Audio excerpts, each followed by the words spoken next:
got your superstitions when you're playing. Are you carrying any of those into the com box as well? So is the sort of old pair of socks, is there now a commentary pair of socks or a headphone or whatever, apparel? I don't know. Tell us. It is a little bit like that, to be honest. I definitely thought I had a lucky pair of socks. I thought that was working well for the New Zealand side. As much as we like to be impartial with how we go about things and the comments that we make, we're definitely still a Kiwi fan at heart. So I thought I was doing a good job with a pair of socks that was helping them out, but then didn't quite end up to be. So there hasn't been too many superstitions so far.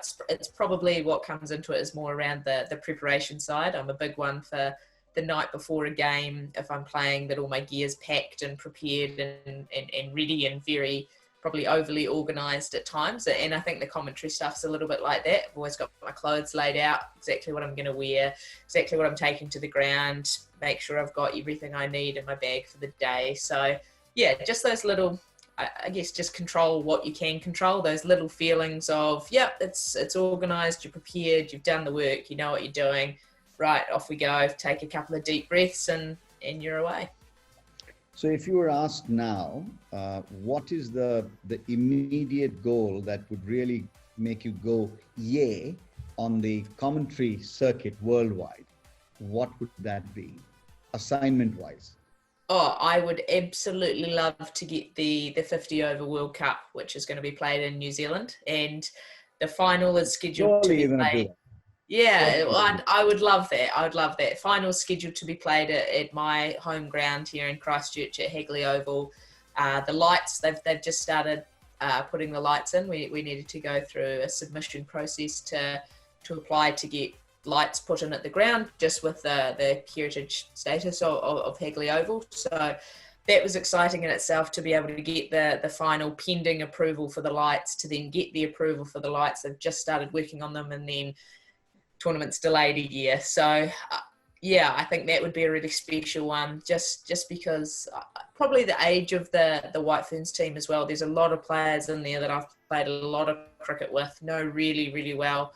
Would love to see them make a final. It's been a long time since the New Zealand side's been in a final, so would love them to have the chance to do that at home. I mean, the last time we had a home Women's World Cup, we won it back in 2000, so that's some good vibes there. And yeah, I would love the opportunity to be standing there, final, my home ground, some of my best friends there as well, and being able to talk about the day. So yeah, I would have, that's probably the big goal. But look, you start looking at lots of other tournaments. I mean, IPL, women's IPL, who wouldn't want to be involved in that? It's, biggest party in cricket is the tagline. So that's all those kind of things. Just I'd love to be involved in any big tournament where the women are being promoted on a global stage. Absolutely, that's brilliantly put, Frankie. And you know that Yash, who runs Women's Cricket Zone, and all his colleagues, Aranya and all these other folks, I think they're doing a phenomenal job, because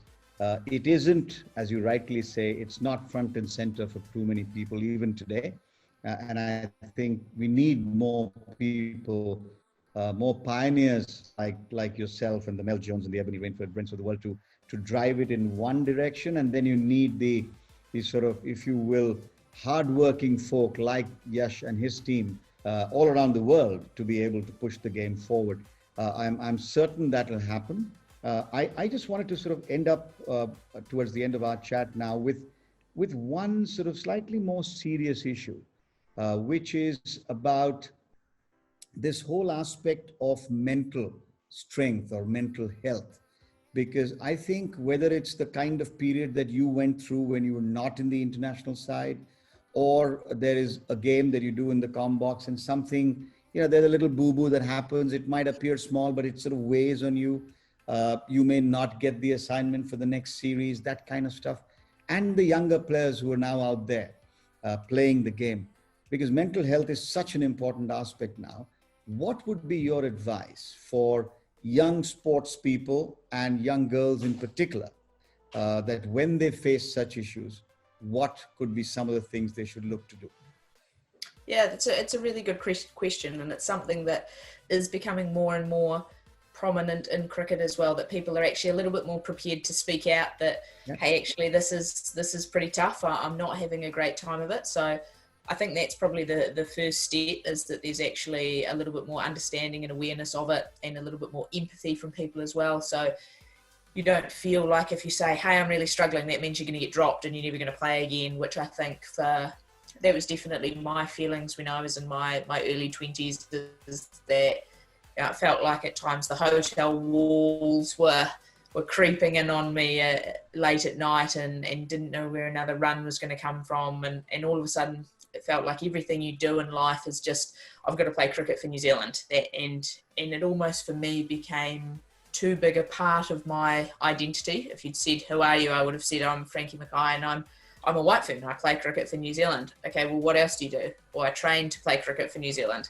What else do you do outside of that? I prepare for trainings to play cricket for New Zealand. So I think, to me, the life balance thing is a big one. But I mean, I heard that message when I was younger, when I was in my teens and early 20s, people talking about life balance. And I thought, well, why would I need that? If I want to be a better cricketer, I've just got to do more cricket. That makes sense to me. If I hit more balls, I'll score more runs. Not actually, you might need to take some trainings off. You might need a week off. You might need to do some other things. So the life balance part is a big thing. I think having interests outside of cricket, having friends, relationships, family support all around you, so you can actually get away from the game sometimes, because it can be a bit all-consuming. It can be some long, and whilst it's a team sport, they can at times be lonely days as well. If you're stuck out on the boundary and you're the one that's dropped a catch and everyone's miles away, and they can be pretty tough days. And I think generally people who play cricket are slight perfectionists as well. It's something that draws us to the game. So we tend to be the kind of people that think over and over and over about mistakes we've made or how we can do it better. So finding a way to turn that off, finding a way to get away from the game. A lot of the girls now I know play golf. That tends to be something that people are into. But whether it is something physical, whether it is movies, TV, reading, whether it's going out for coffee, whether it's walking, whatever it is, it's finding something that you enjoy, that's relaxing, that's something just not cricket, and having some people you can talk to. So if it does get tough, you've got some, I'd call them my people, my close circle of people that no matter how good or bad you play, they've got your back. No matter what you're doing in your personal life, they're there to, we would probably joke, your people in life that would help you hide the body. That's probably the saying that we tend to use. But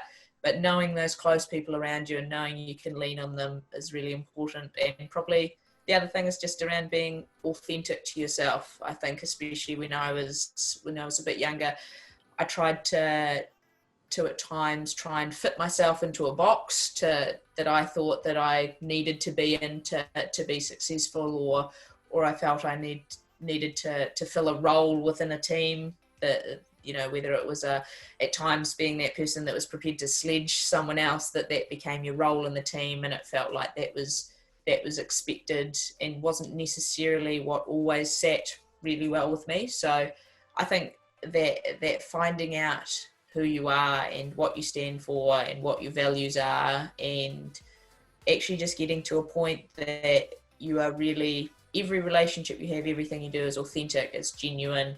When you look in the mirror, you actually say, I really like the person that's looking back. And I think that's probably been the biggest change in my cricket, the few years leading into being selected for New Zealand again. And then from then on, is I'd actually probably got to a point that I played cricket because I loved it. I didn't think I'd ever play for New Zealand again. I was very open around, I'll never play. It's been 4 years. I'm never going to play for New Zealand.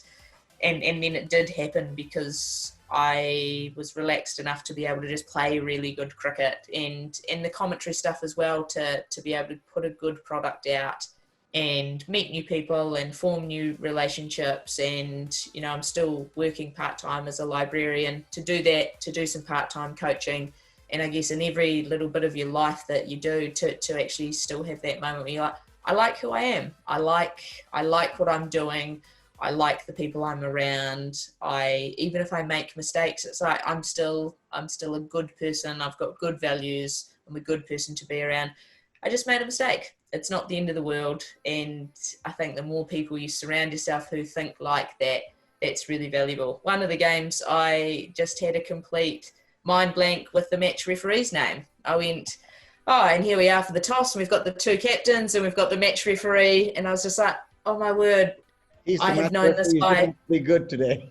I have known this guy for 15 years, and right now, and it was just like, oh, I cannot think of it. And then it's like, oh, yeah, it's come to me, continue. And at that time, you know, you finish the toss, and it's like, oh, it felt like I've stood there for 10 minutes staring at this guy thinking of his name. But it was just a split second, and all it took was the guys in the comm box to be like, ha, forgot his name, ha, ha, ha, have a laugh about it. And then we've all done it.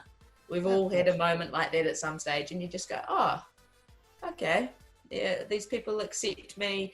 Yeah, I had a little mistake, but it's not the end of the world. Nothing terribly, terribly bad happened. It's okay. And I think once you get to that point with people around you and with yourself, you just end up much, much happier, much more resilient to things. But I mean, I think you can always better yourself. There's so much literature out there about like that resilient stuff and some mental toughness, but it's also around, you know, just learn about yourself, learn about your strengths and your weaknesses and your character and what it really is to be you. So if you do get under the pump, if you are stressed, if you are anxious, if you are struggling with your mental health, or you actually understand yourself well enough and you understand the people around you well enough to say, hey, I need some help. And it's surprising the amount of times when you actually say to people, I need some help, the amount of people who are actually willing to do it. Because and I always say to our young players now, I say, well, if I said to you, can you please help me, what would you say? And they said, oh, well, I would help. And it's like, okay, so why do you think if you asked for help that we wouldn't do it? We'd think less of you. And they go, oh, yeah, actually, that's probably pretty true. So, yeah, the general awareness around it is so much better now. And just if there is anyone struggling with their mental health or their well-being, just reach out. There's always people there prepared to reach back. Fantastic. So on that note, Frankie, first of all, many thanks for speaking with us today. I want to look forward to the day when hopefully I'll get a chance to sit next to you and we'll bring a game to the listeners wherever they are in the world. Hope you get to India soon in some context or the other. Maybe Yash will pull a rabbit out of the hat. I don't know. But you stay well. And I, for one, would still be willing to take a wager that you are going to be wearing that white fern one more time at least. Doesn't matter whether in the top 25 or not right now. Maybe they just had a blank phase in listing the names like you had with that match referee. Thank you very much. Stay well. And thank you for your time. Much appreciated. No, thank you so much. It's been lovely to talk and fingers crossed I can get over to India as soon as possible. Absolutely.